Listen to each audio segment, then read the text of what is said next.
All right, here we go with match number 3, and I promise you, in this match, we actually have fish. Catch fish. Mike, we're heading out to Middle Straits Lake, where Aaron Kuchel takes on Garrett Paquette in the Frank's Darts double out duel. Mike, this is a lake I've never been to before. After going, I'm super excited. I want to head back there right now. You like the lake now.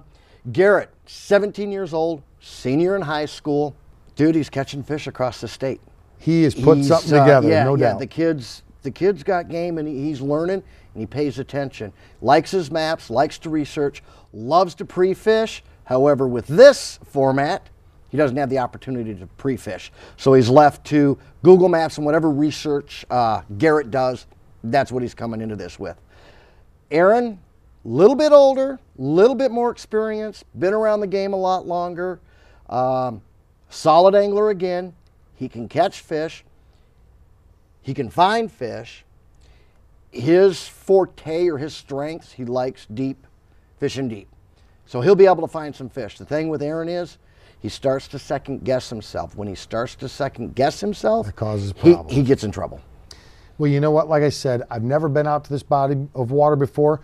I'd really like to get a lake breakdown from Pete. Yep. I'm super excited about it. I can't wait to see what these two guys put together.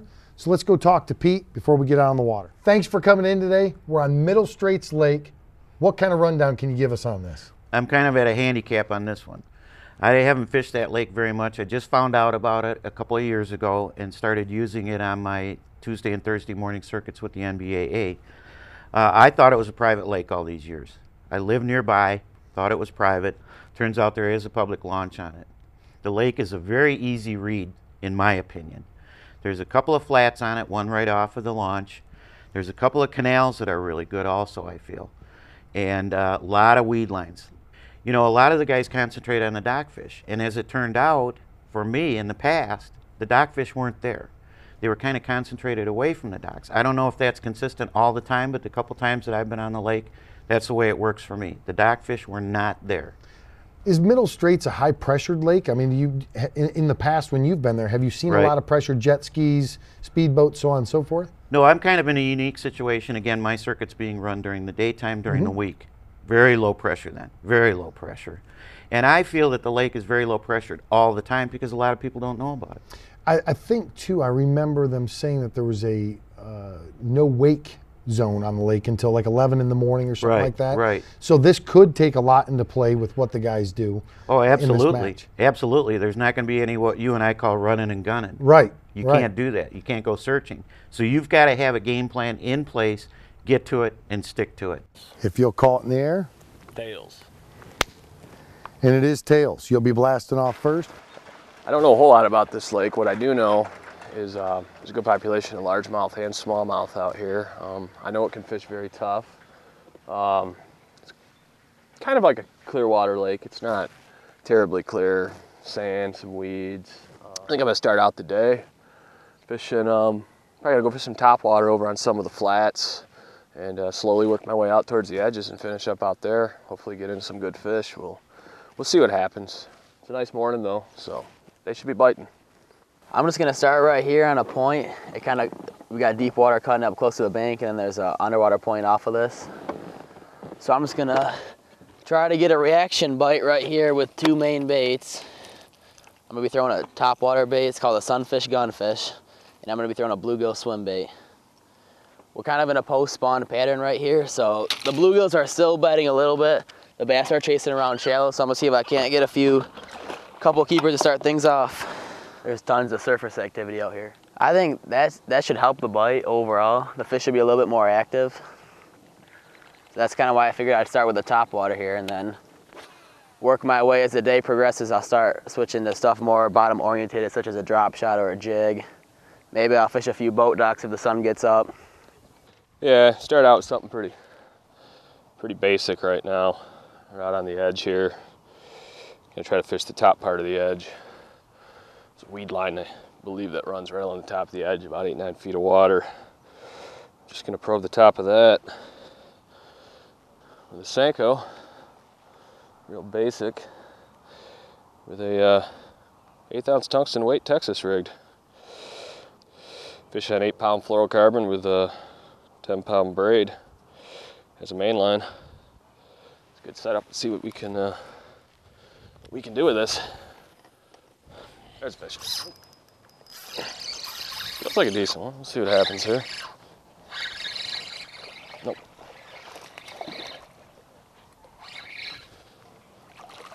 There's one. Are you there? On the board one. About 1.25 pounds. This is something big that I look for sometimes, especially this time of year. It's anytime you can find schooling bluegills. Either they're gonna be up shallow, schooled up on the beds guarding. The bass a lot of times will be up there harassing the bluegills on the beds, or the gills are done spawning, they'll drop down onto the top edges of these flats, and there's a fish. Sometimes the bass will pile up. It's not the kind we're looking for. I'm just making a switch to a drop shot right now. It's already 7:40, so most of the morning activity is kind of done with, so. There's definitely fish in the area. There's tons of bluegill. There's a few getting blown up on, but the bass don't seem to be eating the top water today. There's a fish.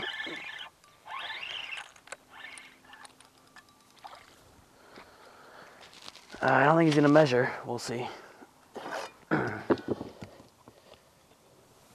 Nope, he's 14. That one was sitting right on a deep weed edge. The whole thing is kind of scattered grass, and now it just turned into a weed wall right here, and it went straight from 12, straight down to 15. And I caught him on a watermelon red drop shot worm. And this actually floats, so it gets about a foot off no matter what. And I think it's a great clear water bait all around. And one of the key things that I'm doing, I'm throwing it on a braid with a fluorocarbon leader. So braid gives me more sensibility than if it was just pure fluorocarbon. But the fluorocarbon still gives me the invisibleness that I need in the clear water right now.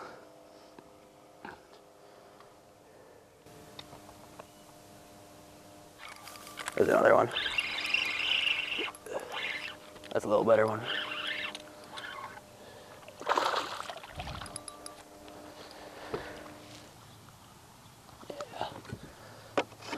Yeah. Little school right here. I think if I can fill my limit with these, and if I can catch a few big ones, 3 or 4 pounders, I should have a good chance. There's one. A little better fish too. Oh, he's got a bigger one following him. Well, there goes that. Well, pretty soon here, I feel like I'll start getting on to some better fish. I'm gonna have to change it up. Go shallow. There's a fish. That might be a little better. That fish should go. Oh yeah. Get there. 14 and a half. Over 1.25 pounds again.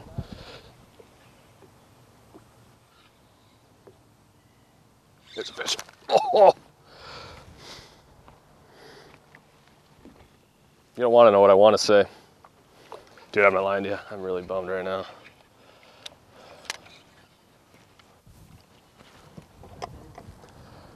It had a lot of weight. It had a lot of weight. It was very quick and sudden.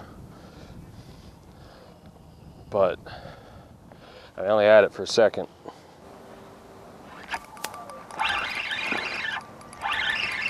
That one is not going to help us. There's just one little sweet spot right here. It's a weed patch about the size of my boat. And everything I've caught and had on has come out of that. So we're just going to focus on that for now. We're going to give him a little bit of a change. I'm just going to go with a Nemesis bullet craw right here on a jig head. Something real natural, watermelon color. Oh, a lot of times when you fish spots like this, you kind of condition the fish to what you're throwing. So if you can change up with a different lure, a different color, you can normally fire up the school again. There's a lot of little fish in there playing with my bait. Back to the drop shot. All right, we're out of here.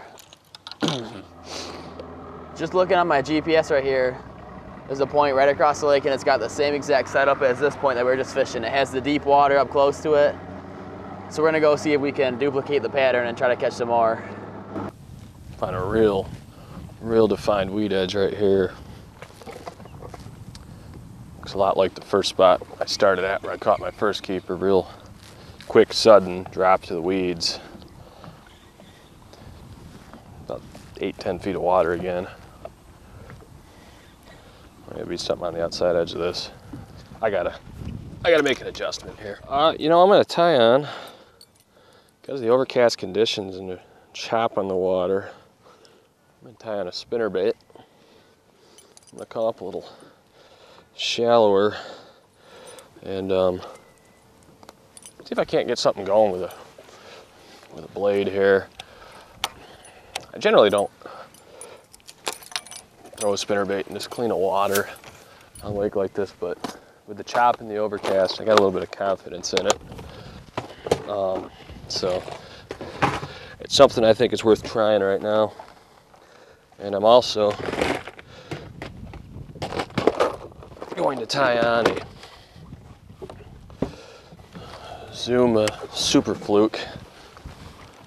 And I'm not a big shallow water guy, but it's a time there's a fish. Oh! That was a good fish. This might be the way to be fishing right now.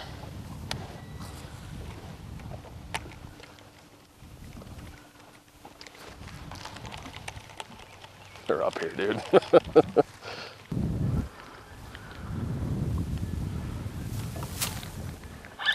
There's one.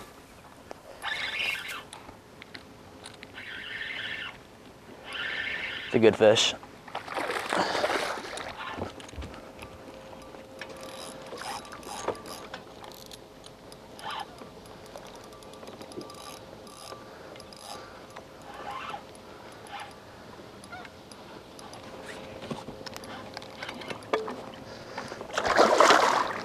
Oh yeah, look at that.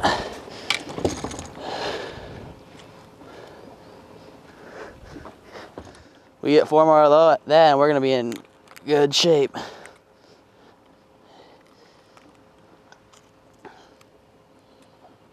Item was stuck good, I wasn't losing this one. Solid 3-pounder.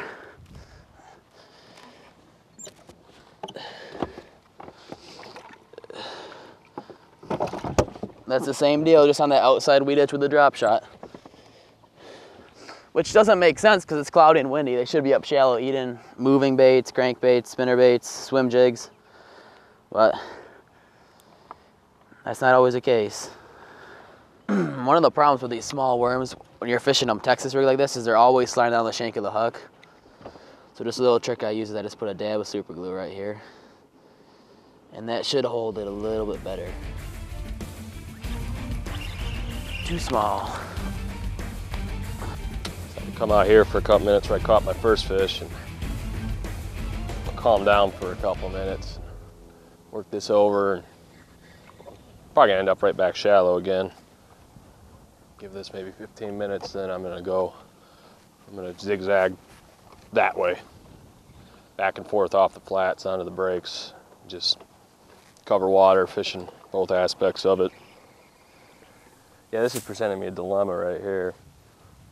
I got a weed edge that tapers down into this deeper water we just came across, and there's quite a pile of bluegills I was seeing right on top of the edge. Can really get into some quick fish in a situation like that sometimes. They'll suspend down beneath the school of bluegills. This is where things start getting up in your head, and then you start confusing yourself. Okay, I told myself I was gonna do this, told myself I was gonna do that, then a situation comes up and it changes everything. Well, anyways, move on. I just Those little things you see, you gotta at least give them at it. Perfect condition, perfect scenario there. Had to try it. I keep telling you this, something's gonna happen. Something good's gonna happen here. You get a big fish, or we're gonna get on a little school of them. We're gonna beat up on them pretty good. Something's gonna happen. Sticking to my guns. That's what I'm doing. There we go. He's got me in the grass. Better fish. He's not huge. He'll keep though. That's number 4, 1 away. This drop off's kind of sandy, and then right here there's a bunch of grass patches, super thick grass patches, and that fish was sitting right on the edge of it. That seems to be the deal today. There we go.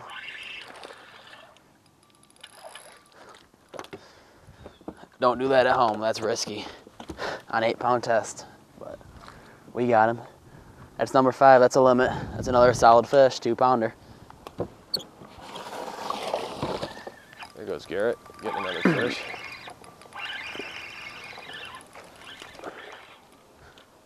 He might help us, I don't know.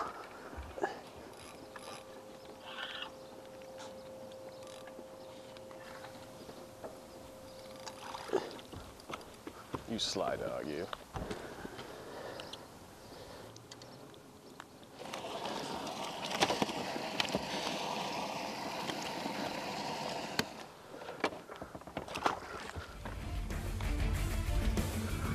How do you think Aaron likes that? Bam! Garrett lands number 4 and 5, Mike, and lands a good one, Cole's one, with number 6 right at the end there. I know Aaron's struggling. He's watching his graph, he's watching his water. I think he's trying to make the lake fish his way instead of doing what the lake's telling you to do, which it has told him, both deep and both shallow. So right now he's off points, he's up by docks, he's back out in the... It's confusing I don't know what's going on in his head right now. You know what? Let's do something a little different. Let's get back out on the water and see how this whole entire thing unwinds. That might be a good one.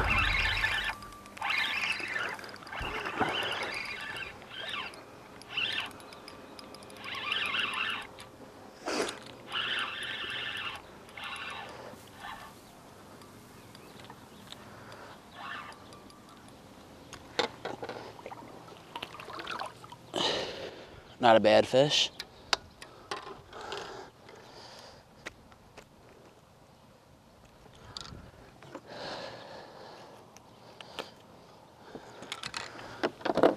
They are schooled up right there right now.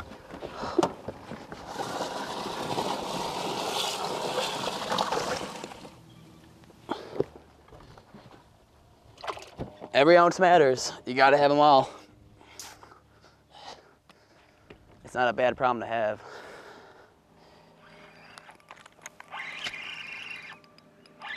The whole key right now though is not what bait I'm using, where I'm fishing. It's all about a certain lineup. There's a certain angle in these weeds when you come down the drop off that if you hit it, you get a fish every cast, and if you're off by even 5 feet, you don't get a bite. So that's been the whole key. I've been making the same exact cast, and every time I can make the perfect cast, I can catch a fish like I did there. That same cast every time. Feels like another little one though. I got one canal I want to hit. I don't know if I'm gonna catch a big one in there. I'm gonna try. I think there's a bunch of pads and all sorts of stuff in there, nasty cover. So I'm gonna throw a frog in there and see what happens. Just keep on fishing these weed edges. Finally found another weed edge. Decent one, looks a lot like the first couple we fished, so hopefully I can make something happen here. I'm beginning to get very discouraged, man.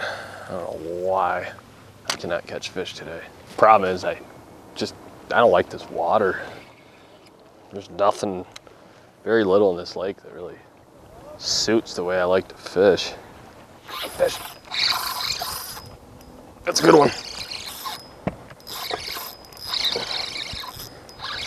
That's a good one, dude. Come on, Sally. Ain't that big one. That fish will help. 2-pounder. I thought he was a little bigger when he first come up, but that, my friend, will help. Stumbled onto that fish. Well, maybe this make me slow down and fish these weed clumps. This is what he came off of. I just had another little pop. There he is. That fish goes. Yeah, buddy. Bang, bang. I was telling you earlier how fast things can change. That fish should go. We're gonna stick him just to be sure. Makes it. Ain't the biggest. 4, just like that. I'm not moving. The boat ramp's right there. Very close. I'm not moving an inch. I got like 6 weed clumps right here to work over. And I've got still almost 45 minutes to do so. All it is just sand out in here. It's not even that sharp of a break, and there's just 3, 4, 5, 6 real thick scattered weed clumps.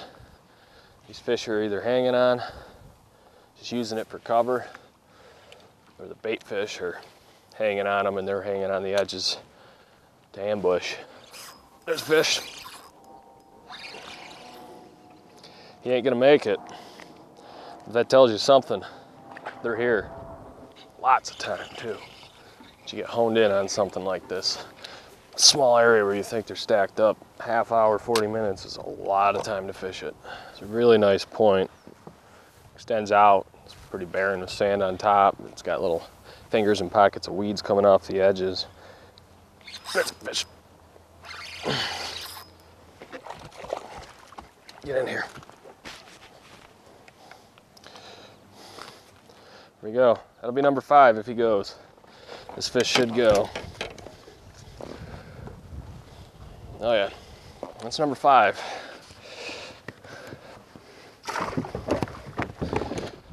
It's the right 5. We don't know, but they're here, man, and I got time. Well, either way, my choice to just keep moving and covering water until I found fish is paid off. Like I was saying earlier, I tend to be sort of a finesse fisherman with a power fishing side to myself.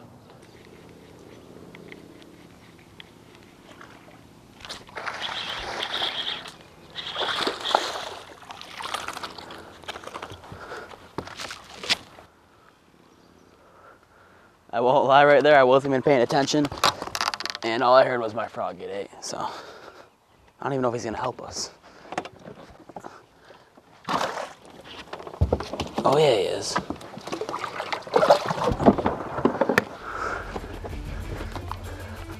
We're getting closer. Got Aaron, Garrett. How'd it go today, guys? It went okay. I managed to abandon the shallow pattern and went deep. So you were smarter than me. Come on now. Fished deep pretty much all day. Tops of the weed edges, the back sides of the weed edges, down basically all over, just on the weed edges deep. Managed the limit. I got 5. Good deal. Didn't catch a lot of fish. Lost a couple. Broke one off. That really, I think. You lost some big ones. I broke one off. I think it's gonna hurt me. How about you, Garrett? How'd you do today? Sounds about the same for me. I fished deep basically all day on the deep weed edge side. I got my 5. I lost a good one at the boat, but besides that, I can't complain. Go ahead and please dump your fish, guys. Looks like we got 5 fish, 5 alive. Doesn't look like any of them need to be bumped. 812.4. Good job. I tell you, both of you guys put the sticks to me today. There's no doubt about that. 12 pounds, 1 ounce. Garrett, you're moving on. Aaron, you didn't hook up, so guess what? I gotta shut up. You gotta shut up. Garrett, Thank you. you put it to it. Go get him. So what was the secret today, Garrett? Coming into the match, it was in late June. That typically means the bass are in post spawn. And what they're trying to do is they're going to get next to something, whether it's a dock, stumps, logs, grass patches, whatever the lake has available. So looking on Google Images, I saw Middle Straits had two things. It had grass and it had docks. And then when I got to the ramp that morning, I knew the conditions weren't going to be right for the dock, but it was a little bit overcast, pretty windy.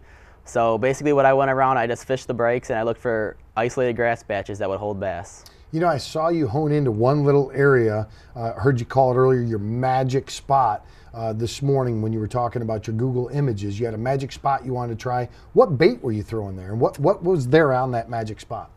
That magic spot was just a grass patch, and it was off the break of a flat. There was really nothing around it, and I threw a drop shot on it. It was funny, I went over it originally and I didn't catch a fish off of it, and I looked down into the water. The water was pretty clear, and I saw 5 or 6 keeper bass actually sitting in it. So I went 30 yards past it, took one cast with the drop shot, and I caught my first keeper right then. What made you go to a drop shot bait? The drop shot, it's a little bit elevated off the bottom the worm is. First of all, it has a ton of action, and when the bait that's elevated, the fish, when they come up to it, I feel they're more committed to a bait. You know, you can drag a jig along the bottom and the fish can just kind of follow it and it's not out of their way. But when a fish goes out of its way to a drop shot, most of the time they're going to eat it. And it's just a high percentage bait. You're going to catch a lot of fish on it, put a lot of fish in the boat, which is key when you only get 4 hours to catch a fish. You know, I see a frog sitting there on the counter. Tell me a little bit about that frog. Later in the day, once I had my limit, I thought I'd go look for a good one. On Google Images, again, I saw a canal. It had a bunch of duckweed in it, which is basically just a bunch of mini lily pads. And I just went through that canal throwing the frog, and I actually called out, and I caught, I think, my second biggest fish of the day. Yeah, you caught a good one. Yep. I remember that. That was a good call going to the frog. A lot of times mixing it up like that works out, doesn't it? I tell you what, how difficult did you find Middle Straits to be? Middle Straits was actually a great lake. It set up perfectly for us. The conditions were right. There's a lot of fish in the lake, a lot of good fish.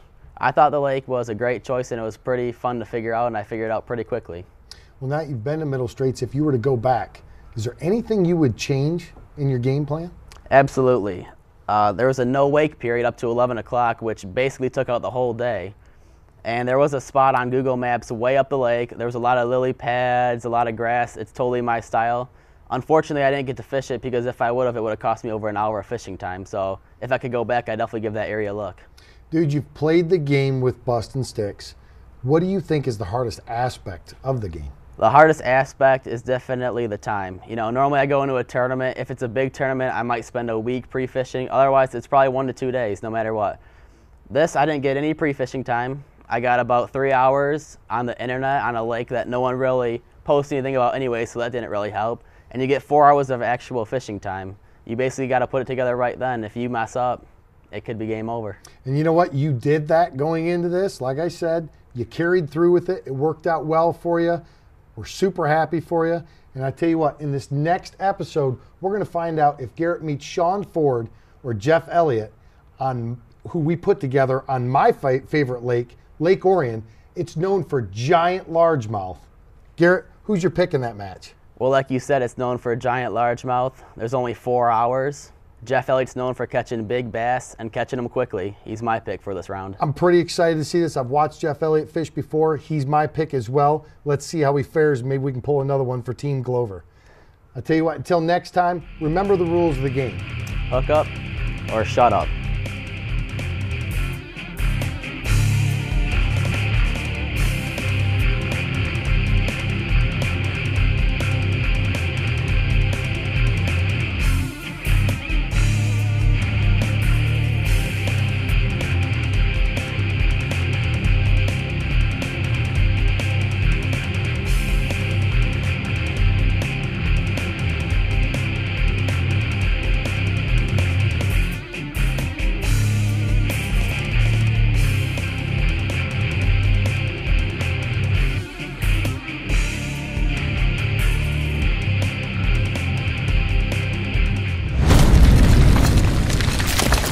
This is a Brandy Rocks production.